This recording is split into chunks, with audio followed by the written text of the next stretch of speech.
May caller ba tayo ulit? Hello? Hello? Hello? Hello?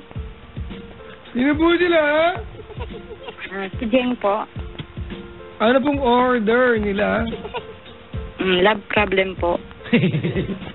Ano ba yan? Ang order ng love? Bibigyan kita, wait lang. Marami kang bit-bit dito. Ayan. Ilan taon ka na si Jeng? 33 po. Ano po? 33. 33? Yes. Saan ka sa Caloocan? Kamarin. Kamarin. Yung malayong Caloocan mula sa bandang Maynila, no? Opo. Ang daan mo ay sa kalsadang nasa pagitan ng Mini Stop at ng Fairview Terraces. Tama? Opo. Pwede ka rin dumaan ng Soldiers. Tama, mali? Tama po. Pwede ka rin dumaan sa may Sacre, dire-diretso kakanan sa may 7-Eleven, nakatapat ng Pure Gold. Tama? Opo. Mag-ingat ka sa pag-uwi. Ang dami mo na pwedeng daanan. Ay, nako. Anyways, what can I do for you, Jen? Ano po, mapayuhan niyo ko sa problema ko. Sana talaga mapayuhan kita. Magandang payo po. Ay, naku naman, nakinabahan ako bigla. Minsan pangit yung mga payo dito, te. Ay, naku, madalas walang kakwenta dito. Anong ginagawa sa buhay ni Jeng? Sa bahay lang po. May sawa ka na? Meron po. Anak, ilan? 4. 4. Ilan taon na panganay mo? 16. Aga mo nag-asawa? Opo, 17 years old. Anong kwento ng buhay ni Jen? Yung husband ko po kasi is babaer po siya. Kilala po siya dito, nasa ibang bansa po siya. Nasa Dubai. Anong address na pupunta ako? Sa Friday nandun ako. Mas mainam po. Kasi po, yung kalipang 5 babae niya na po yung nalaman ko this time. Okay. Ang 5 babae na po. Yung nandito pa sa Pinas, yung una po is yung ex-girlfriend po ng kapatid ko is ginawa niyang text me, dalaga. Okay.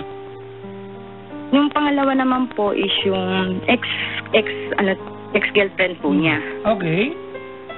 Yung time po na nag-apply siya papunta ng abroad, wala ko alam na sila po pala dalawa ng babae. Eh, ang gumagastos po kasi sa kanya nung nag-a-apply sa papuntang abroad is yung lola ko. Okay. Ako wala silang pera, ganyan.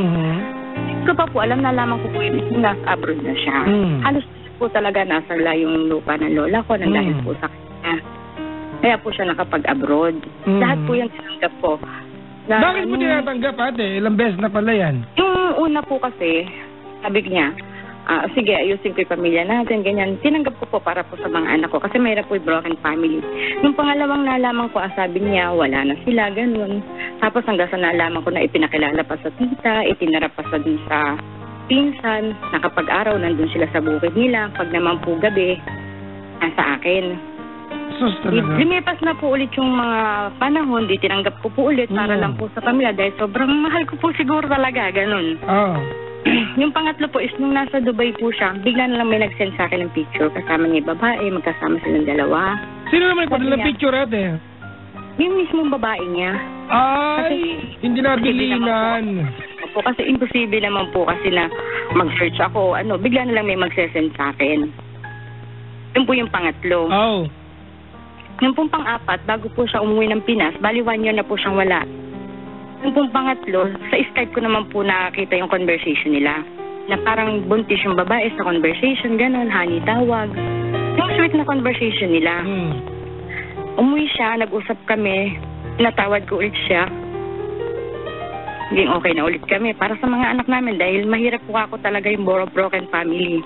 Tapos nito lang po, nung October 23, may nag-send na naman sa akin ng picture.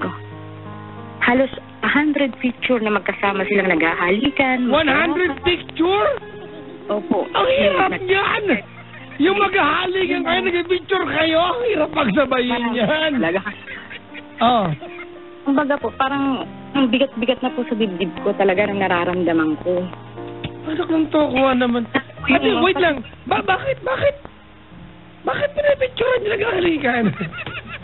Opo, nakayakap. Wala pong pang-itaas yung asawa ko. Nasa kama, nakahiga, nakayakap po yung babae, nakatube, ganun. Tapos yung pag-i-Skype nila. Kasi po, nung nalipat po siya ng shop, ang dalang niya makipag-communication sa amin. Alright, ma'am. Kailan mo na-receive yung huling yung huling mga pictures din? Nung bago mag-undas, tapos ginugulo niya ako, minumura pa niya ako. Nino? Yung babae. Okay. Nasa Dubai. Alright. Tapos, pati po yung voice record niya, hanggang ngayon nasa akin po sa WhatsApp. Yung Ma'am, voice record. Nagkausap na ba kayo ng iyong mister? Opo, never siyang nag-sorry. Tapos, sinasabi niya na ako daw, may lalaki. Parang binabaliktad niya po ako. Pero inamin po niya. Opo, alam naman po niya. Hindi, inamin niya. Alam mo, inamin niya. Paano ba? Alam niya po kasi obvious naman na po na sila talaga. I mean, did he try to apologize to you? Wala? Walang sorry, walang parang sanay na siya ng gano'n. Parang gusto niya, tatanggapin ko na lang lagi na gano'n. Sanay siya ng tinatanggap ko. Ang pinakamasakit niya kasi pati yung conversation nila. Ganun. Para po ang nangyari dyan, parang nakikipaghiwalay na yung lalaki dun sa babae, kaya yata nag-send sa akin ng picture. Pati conversation nila, yung mga sweet na conversation nila, talagang pinakita pa sa akin. Kahit i-block ko, gagamit ng ibang number, magsisend na naman. Siyempre po bilang asawa. Anong trip ng babae? Oh? Anong trip ng babae? Sa totoo lang po kasi sa babae ko lang din po nalaman na sila po pala is nagda-drugs. Kasi, yung totoo lang po, yung asawa ko dito pa lang sa Pinas, alam ko po nagda-drugs yung asawa ko. Drugs, habong, at po yan. Talagang naranasan po namin noon na talagang halos walang-wala kaming pera, nangungutang kami sa tindahan, may makain lang. Ngayon, tinulungan siya ng lola ko para siya yung magbago, halos yung pamilya niya, ayaw siyang tanggapin. Hanggang ngayon po nag-drugs pa rin siya? Kagabi, yung last, kumbaga... Ma'am, wait lang nasa Dubai yung mister mo. Opo. Nagda-drugs doon. Opo, kasi dito po sa Pinas, kumbaga, nagda-drugs dito, wait lang nagda-drugs doon. Confirm na hanggang sa Dubai, nagda-drugs hanggang ngayon. Kaya ko po kasi nalaman, sa babae din niya, siguro po nag-away sila. Hindi ba sila nag-aalala? Ma'am, napakalupit ng parusa ng mga taong mahuhulian ng pinagbabawal na gamot doon? Ang pinagtataka nga po, sabi ko, napakatanga din naman ng babae. Baliw, siguro po, dala na ng drugs. Bakit siya, hindi po ba niya naisip na yung mga picture na yan na sinesend niya is pwede kong ebidensya para matanggal silang dalawa? Tapos sasabihin pa niya na 3 days siyang tumitira sa bahay ng asawa ko, yung bahay ng asawa ko is free accommodation ng ng sa trabaho nila. Magabawal yun. Hanggang sa damit na lalaban niya ng ang asawa ko, nakikita pa niya damit na nilalaban na pinagluluto niya. Pinipicturean niya, send sa akin. Gano'n po. Tapos kaya ko nalaman na nagda-drug, siguro po nag-away sila. Siguro po tinatakot niya asawa ko para balikan siya. Tapos sinabi niya sa akin na yung asawa ko pala nagda-drugs. Then nag-send na naman siya ng ebidensya na may conversation na yung asawa ko is nagda-drugs, na kumukuha ng drugs. At may picture pa. Another evidence na naman po yun, di po ba? Kumbaga, nitong medyo okay kami mag-asawa, sinusubukan pa rin namin. Ma'am, hindi okay yan. Paano naging okay yan? Anyways, I heard enough. Parang, hindi na ito kailangan paliwanag pa. Ano po ang tanong mo? Lagi po kasi kung minumura niya, sinasabi niya, ako daw, may lalaki, siguro daw kasi taga-probinsya po talaga ako. Lumuwas lang po ako dito sa mga lola ko. Dahil may naayos lang po ako na papel. May naayos lang po ako, kaya lang po ako nakarating dito. Kasi sinasabi niya, ako daw may lalaki, siguro, ganun. Ano po tanong niyo sa akin, ma'am? Gusto ko lang marinig. Ano po ba ang magandang ipapahin? Makipaghiwalay. Kasi po, pina-terminate ko po kasi siya. Nag-email po ako dun sa may mismo kasi sa sobrang sakit na po, hindi ko na po alam talaga kung ano gagawin ko. Dahil ginawa ko na po lahat ng pagpapakumbaba. Lahat tinanggap. Ma'am, wag ka nang pakumbaba, makipaghiwalay ka na dyan. This guy does not respect you anymore. Wala na kailangan pag-usapan pa. Tapos na yan, oo. Pina-terminate ko nga po siya. Ang sabi po ng office kahapon. Wag na ma'am, wag na. Wala ka namang i-gain dyan kung sakaling gawin mo. Yun nga po, na-terminate na. Kumbaga ngayon, huli na. Ngayon naisip ko naman ngayon, halos wala kami pera. Paano pala yung mga anak ko? Parang siguro sobrang galit ko kasi may ginawa din na issue yung babae niya. Kung tinakot siya, namalita din sa mga kasamahan na nagdadrugs yung asawa ko. Na ako naman, nag-email din sa office na gusto ko maparasahan yung asawa ko, gawa nga ng babae. Hindi kita masisi, kaya lang ma'am, sana hindi mo na lang ginawa, pero nagawa mo na. Ano po ang magiging ngayon, ang kalalabasan yan? Papauwiin siya ng Pilipinas, madi-deport? Basta ang sabi lang po kahapon ng asawa ng may is termination. Ngayon, malalaman pa kasi kahapon pa lang po eh. Di ko po alam kung mata-termination. Kanina kausap ni anak niya. Pero kami, hindi na talaga. Well, ma'am, naiintindihan ko yung galit mo, yung action na ginawa mo. I don't think it's overkill. Okay lang yan. Nakakabusit nga din naman kasi. Pero sana hindi mo lang ginawa. If there's any way, ma'am, na kasi wala naman din makikinabang pag ginawa mo yan. Ginagawa naman niya kahit anong gawin mo, wala nang point pa, di ba? Oo. Wala nang point pa, di ba? Na habulin mo siya kung nagpapadala naman. Para doon lang sa part na yun. Kasi ma'am, the way you told me the story, sanay ka na parang suya ka na sa ginagawa niya kaparantaduhan. Kaya kasi talagang tinerminate siya. Halos naibenta ng lola ko yung bukid namin. Noon walang-wala siya. Nung nagkaroon siya ng trabaho, parang ang yabang-yabang niya. Sinasabi niya na hindi daw namin kaya. Hindi ko siya kaya ipatanggal dahil alam po niyang mahal na mahal ko siya. Ngayon, pinatunayan ko na hindi lang ako ganong katanga. May kakayanan din ako. I get your point, ma'am. I completely get your point. Diba? Siguro yun lang. Makipaghiwalay ka na po. There's no other way to say this. Kasi ma'am, pasensya ka na ha. Hindi ata pwedeng matapos yung programa na sabihin ko sa'yo, mag-usap kayo, parang wala nang point eh. You're gonna be wasting, diba? Oh.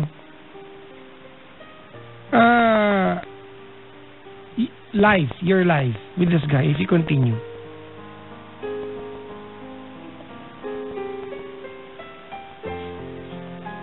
Tama na po yan.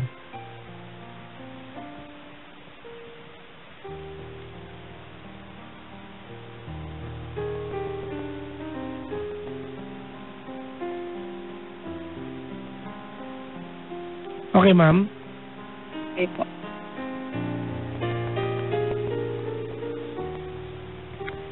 Nalulungkot ako kasi ma'am, dapat ngayon ma'am, you're supposed to sound devastated pero hindi, sanay ka na eh. You are not even in pain. Di ba? Suya ka na. Ito nga po, kaya po inayos kasi yung anak ko, naiyak ako sa ng anak ko. Mami, sabi niya, ang hirap ng broken family. Sabi niya, mag-ayos na kayo ni daddy. Sabi niya, paano naman kami magkakapatid? Sabi niya, ganun. Kasi yung kuyang niya is hiwalay. Then hanggang sa namatay. Ngayon, yung 4 na anak is kung saan sa napunta. Yung isa pa nga alaga ko. Bali, ang anak ko 4, alaga ko pa yung pamangkin niya na namatay yung ama. Nahiwalay nga. Yung nanay, siguro po na lang, pag-usapan nyo na lang kung paano yung bigayan ng allowance. Pero yung pagiging mag-asawa, it's no longer functioning like mag-asawa. Wag na po.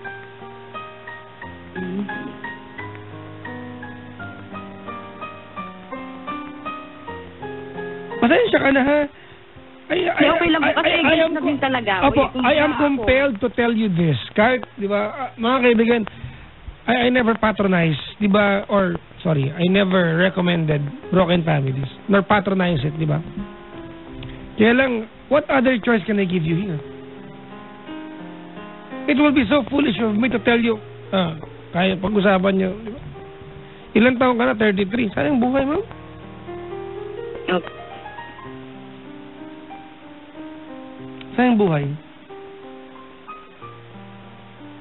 Sabi ko nga po sarili ko, siguro kakon talagang forever. Kasi mga anak ko, yun ang happiness ko na lang talaga. Pero kung kaya mabuhay kahit wala na siya. Gusto ko nang tanggapin na talagang wala. Tsaka yung galit, tsaka iniisip kong patatawarin siya, di parang ganun ulitin na naman ulit. Kaya niyo po bang mangako sa akin? Hindi na kayo babalik sa kanya? Kumatawa po naman. Ha, ma'am? Kaya. Okay, gusto ko marinig. Para mahiyak. Para mahiyak ka. Kasi talagang balikan siya. Ganun na lang. Saka hindi na po, malabo na rin po talaga. Kaya sanabi ko na rin kasi sa mga magulang niya, kinausap na ng lola ko na sabi naman na hindi na rin dapat. Kasi sabi nga ng tita ko, respeto sa sarili. Tama. Respect. Kumbaga, yung atensyon ko po, yung pagmamahal ko, gusto puro sa anak ko na lang. Sa trabaho ko, magsisikap ako na lang. I agree. I completely agree. Tama na.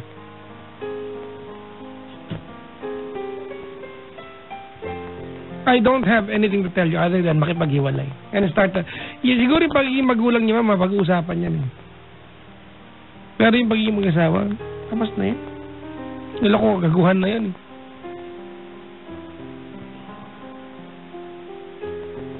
Okay?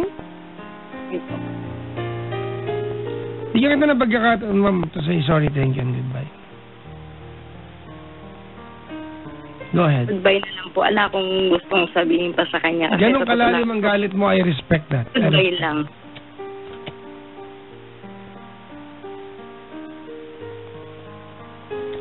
Okay?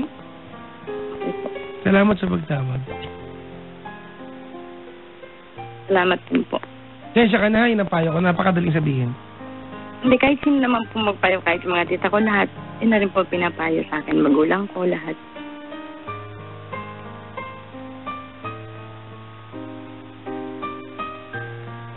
Alright? Okay po. Salamat sa pagtawag. God bless you. And good luck to you, diba, with your journey in life, ate, na mag-isa muna. At sana makatagpo ka ng mamali. Kung hindi man, ate, sana maging masaya ka sa buhay mo. Hanimama ka na sobra. Sana nga po. At huwag mong kalilimutan na mabuting puso pag imaman ka na. Salamat sa pagtawag. Bye-bye. Jeng? Po. Bye-bye. Bye-bye po. Thank you po. Salamat din po. Bye-bye. Si Jeng, mga kaibigan, ng Caloocan. Mga kaibigan, sorry ha. Nalungkot ako ng gusto pero wala namang pwedeng ibang ipayo sa kanya maliban sa maghiwalay sila. Ay, nako. Babati lang muna ako. Babati po, Mama Glo, Papa, ano to, Gats, na isulat mo nga ulit yan. Diyos kong pangit ng sulat. Siyempre, investigador ako. Ha? Babati po, Mama Michelle Danya from Ella Danya. Babati kay Jures Tabilog from Casey.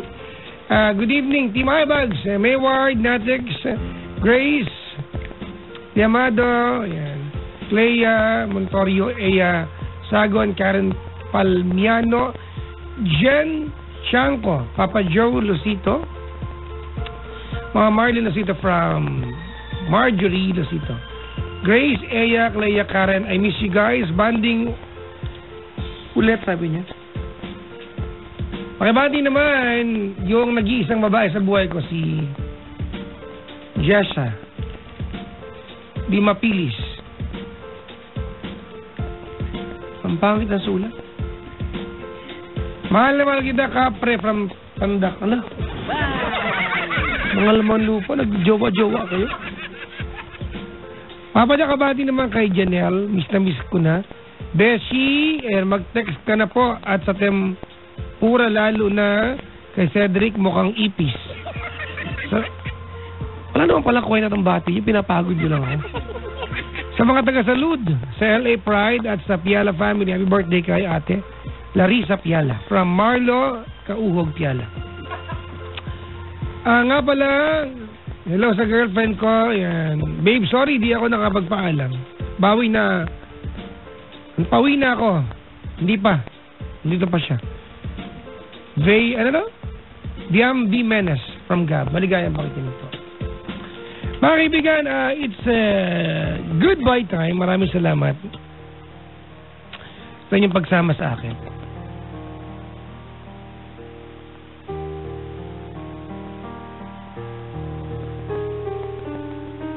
I don't know if you remember.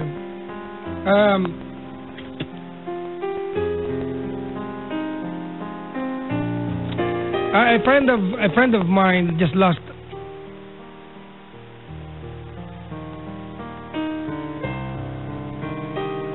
his wife.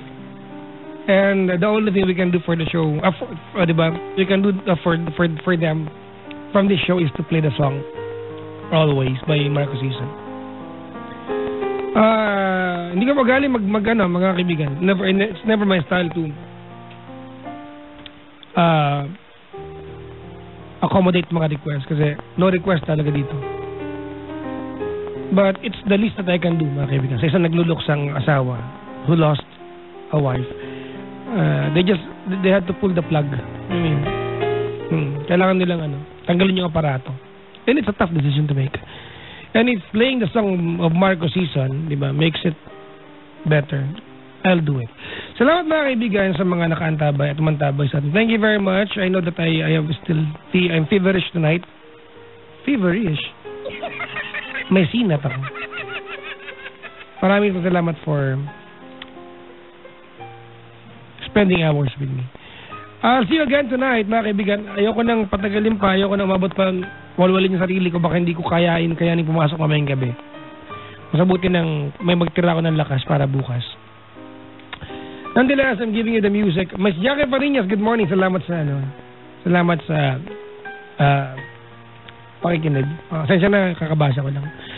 Sa lahat mo ng mga nagmamahal at mga kaibigan, nangako ng panghabang buhay. Maybe this is your song. I don't know ano man ang simbolo ng awiting ito sa'yo, but sa inyo. But nonetheless, enjoy the music of Marco Season. Awiting Always.